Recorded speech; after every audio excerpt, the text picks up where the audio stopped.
Hi there, this is taken from my monthly watchlist series. If you want to see the full thing, the link's in the description. Cheers. The Child's Play franchise. When I was a kid and would look up scary movie clips, the Child's Play scene where the batteries aren't included freaked me right out. Which makes sense because it's about a kid's toy and I was a kid and I had toys. I wasn't exactly surrounded by werewolves or evil clowns in the sewers. Or was I? Also, I was really confused because I thought Chucky was the same Chucky from Rugrats. Like the film was about a doll version of the cartoon character Chucky, like in universe, that's what it was. Turns out, no. I've been watching through a lot of classic horror franchises recently, and most start great and then get pretty hard to get through. But I never really got bored with this franchise. Probably because the creator, Don Mancini, has changed and grown the series instead of sticking to the same formula. Like the first three are slashers, and then Bride and Seed become comedy horrors that lean hard on the ridiculous premise and into self-parody. And then Curse and Cult find the right balance between the two and creates like a whole new style, which is then continued into the TV show. Unpopular opinion, but aside from the first two, which are both pretty solid movies, my favourite was Seed of Chucky, which is widely considered to be one of the worst in the series, but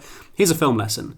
There's nothing wrong with embracing the camp. It leans harder into the self-awareness than Bride did, with Tiffany, who is voiced by Jennifer Tilly, trying to possess the body of the actress Jennifer Tilly, who also exists in the film universe. Jennifer Tilly was a genius introduction to the series, as she adds a whole new level of insanity, and I love the references to her career and Bound, which is an underrated classic. Each film in the series expands the Chucky lore, and Seed, naturally, introduces the child of Chucky and Tiffany, a Cockney MB called Glenn/Glenda, who's played by Billy Boyd, who I thought was hilarious. Please bring them back for series 2. I'm glad Don Mancini's been allowed to stick with his series and been able to try new things. If you had any doubt that he is an essential component, watch the 2019 reboot, which doesn't even keep the voice of Brad Dourif for Chucky. Like, why change things that aren't broken? I don't know, I just think if you want to attract that dedicated horror crowd, which I suppose you kind of are if you're naming your film the same as the original, then there are like things you can do for them that will make them happy and make them want to come. Also, the doll's like not possessed in the remake, it's like a malfunctioning AI.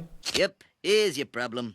Someone set this thing to evil. Also, Curse of Chucky introduces Nika, who's played by Fiona Dourif, Brad Dourif's daughter, and then in Cult, Chucky possesses her body, which is then followed up on in the TV show. I just love that the continuity from the original is still the same. Fiona Dourif is another genius move, as she plays a deranged serial killer doll inside the body of a woman so well. And she plays the young Chucky in flashbacks before he becomes a doll. Yeah, I was genuinely surprised by how much I enjoyed this weird world Don Mancini has created.